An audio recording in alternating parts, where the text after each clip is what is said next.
হরে কৃষ্ণ। রাধে রাধে বন্ধুরা। বছরে 12টি মাসের মধ্যে 3টি শ্রেষ্ঠ মাস রয়েছে, যার মধ্যে একটি মাস হলো বৈশাখ মাস। এই বৈশাখ মাস এতটাই মাহাত্ম্যপূর্ণ যা হয়তো বলে শেষ করা যাবে না। আর এই মাসে যদি কোনো ব্যক্তি বরুথুনি ব্রত পালন করে তাহলে ভগবান তার প্রতি সন্তুষ্ট হন। এমনকি বৈশাখ মাসের এই একটি মাত্র একাদশী যদি কোনো ব্যক্তি পালন করে তাহলে সে 10,000 বছর তপস্যার ফল লাভ করে থাকে।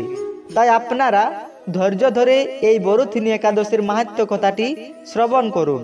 বৈশাখ কৃষ্ণপক্ষিয়া বরুথিনী একাদশী ব্রত মাহাত্ম্য ভবিষ্যত্তর পুরাণে যুধিষ্ঠির শ্রীকৃষ্ণ সংবাদে বর্ণনা করা হয়েছে। যুধিষ্ঠির মহারাজ শ্রীকৃষ্ণকে বললেন, হে বাসুদেব, আপনাকে প্রণাম। বৈশাখ মাসের কৃষ্ণপক্ষের একাদশী কি নামে প্রসিদ্ধ এবং তার মহিমাই বা কি, তা কৃপা করে আমাকে বলুন। শ্রীকৃষ্ণ বললেন, হে রাজন, ইহলোক ও পরলোকে বৈশাখ মাসের কৃষ্ণপক্ষিয়া একাদশী বরুথিনী নামে বিখ্যাত। এই ব্রত পালনে সর্বদা সুখলাভ হয় এবং পাপ ক্ষয় ও সৌভাগ্য প্রাপ্তি ঘটে।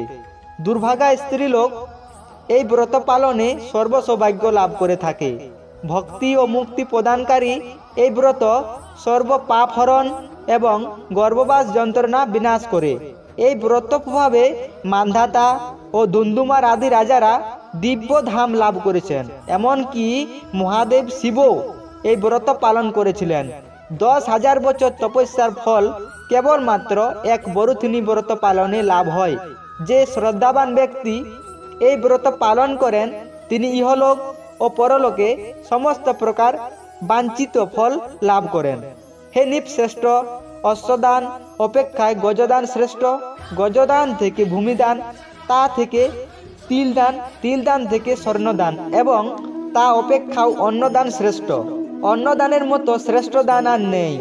পৃথিলোক, দেবলোক ও মানুষেরা অন্নদানে তৃপ্ত হন। পণ্ডিতেরা কন্যাদানকে অন্নদানের সমান বলে থাকেন। স্বয়ং ভগবান গোদানকে অন্নদানের সমান বলেছেন। আবার এই সমস্ত প্রকার দান থেকেও বিদ্যাদান শ্রেষ্ঠ। কিন্তু বরুথিনী ব্রত পালনে সেই বিদ্যাদানের সমান ফল লাভ হয়ে থাকে। পাপমতি যেসব মানুষ কন্যার উপার্জিত অর্থে জীবন ধারণ করে, পুণ্যক্ষয়ে তাদের নরক যাতনা ভোগ করতে হয়। তাই কখনো কন্যার উপার্জিত অর্থ গ্রহণ করা আমাদের কারোরই উচিত নয়। যে ব্যক্তি বিভিন্ন স্বর্ণালঙ্কার সহ কন্যাদান করেন তার পুণ্যের হিসাব স্বয়ং চিত্রগুপ্তও করতে অসমর্থ হন।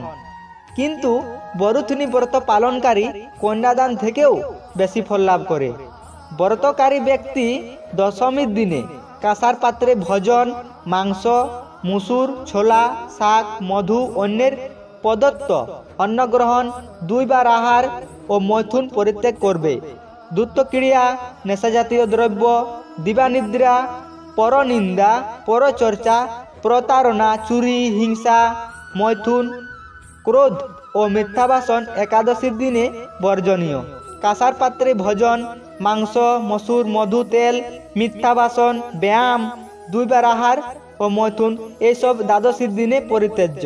হে রাজন, এই বিধি অনুসারে বরুথিনী ব্রত পালনে সকল প্রকার পাপের বিনাশ এবং অক্ষয় গতি লাভ হয়। যিনি হরিবাসরে রাত্রি জাগরণ করে ভগবান জনার্দনের পূজা করেন তিনি সর্বপাপ থেকে মুক্ত হয়ে পরম গতি লাভ করেন। তাই সূর্যপুত্র যমরাজের যাতনা থেকে পরিত্রাণ পাওয়ার জন্য পরম যত্নে এই একাদশী ব্রত পালন করা কর্তব্য। বরুথিনী একাদশীর ব্রত কথা শ্রদ্ধা ভরে পাঠ করা বা শ্রবণ করলে সহস্র গোদানের ফল লাভ হয় এবং সর্বপাপ থেকে মুক্ত হয়ে বিষ্ণু লোকে গতি হয়। 2025-এ বরুথিনী একাদশী পালিত হচ্ছে 24 এপ্রিল বৃহস্পতিবার।